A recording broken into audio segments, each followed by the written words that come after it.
ప్రభునందు ప్రియులైన మీకందరికీ యేసుక్రీస్తు ప్రభువారి నామంలో శుభవందనాలు తెలియజేస్తూ ఉన్నాం. ఎడారిలో సెలయేర్లు అనే ఈ దిన ధ్యానము కొరకై స్వాగతం. మార్చి 14. మోషే దేవుడు నా గాఢాంధకారమునకు సమీపింపగా. నిర్గమాకాండం 20వ అధ్యాయం 21వ వచనం. జ్ఞానుల నుండి, తెలివితేటలు గల వాళ్ళ నుండి దాచిపెట్టిన రహస్యాలెన్నో దేవుని దగ్గర ఉన్నాయి. వాటి గురించి భయం అవసరం లేదు. నీకు అర్థం కాని విషయాలను నిశ్చింతగా అంగీకరించు. సహనంతో కనిపెట్టు. తన గాఢాంధకారంలోని విషయాలను నీకు మెల్లమెల్లగా బోధిస్తాడాయన. ఆ రహస్యాల్లోని మహిమైశ్వర్యాలను కనపరుస్తాడు. రహస్యం దేవుని వదనాన్ని దాచే ఒక అడ్డు తెర. నీ జీవితం మీద కమ్ముకోబోతున్న మేఘాన్ని చూసి భయపడకు, ఎందుకంటే దానిలో దేవుడున్నాడు. ఆ మేఘం అవతలి వైపంతా ప్రకాశమానమైన తేజస్సు.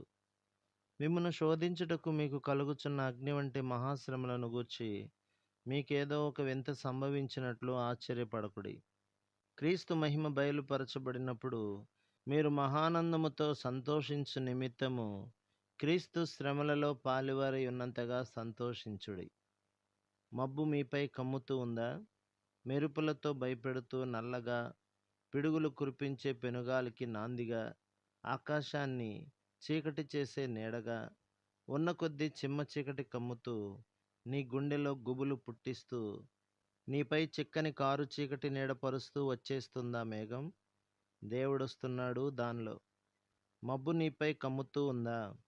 యెహోవా విజయరథమది. అగాధాల మీదుగా నీకోసం పరుగులెత్తుతోంది. ఆయన చుట్టూ కప్పుకొన్న నీలి శాలువ అది. మెరుపులు ఆయన నడికట్టులే. ఆయన తేజస్సుకు ముసుకే అది. జిగేలుమనే నీ కళ్ళు భరించలేవా కాంతిని? దేవుడొస్తున్నాడు దానిలో. మేఘం నీపై కమ్ముతూ ఉందా? నిన్ను కృంగదీసే శ్రమ ముంచుకొస్తూ ఉందా? చీకటి శోధన చరచరా దూసుకొస్తూ ఉందా? తెలియని మసక మబ్బు తేలి వస్తూ ఉందా? అర్థం కాని అవాంతరం అలలా పడుతూ ఉందా? సూర్యకాంతిని నీ కంటికి దూరం చేసే మేఘం దేవుడొస్తున్నాడు దానిలో. మబ్బు నీపై కమ్ముతూ ఉందా? రోగం, నీరసం, ముసలితనం, మరణం నీ తుది ఊపిరి నాడు చెదిరిపోతాయన్ని. దారిని పొగమంచు మూసి తీరం తెలియకుండా చేసే కారుమబ్బు అనతి కాలంలోనే స్వర్ణకాంతితో అలరారుతుంది. దేవుడొస్తున్నాడు దానిలో.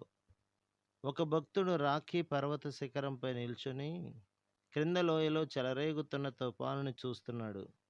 ఒక డేగ ఆ మేఘాలను చీల్చుకొని పైకి వచ్చింది. సూర్యుని దిశగా పైపైకి అది ఎగురుతూ ఉంటే దాని రెక్కలకున్న వర్ష బిందువులు వజ్రాల్లాగా మెరిశాయి.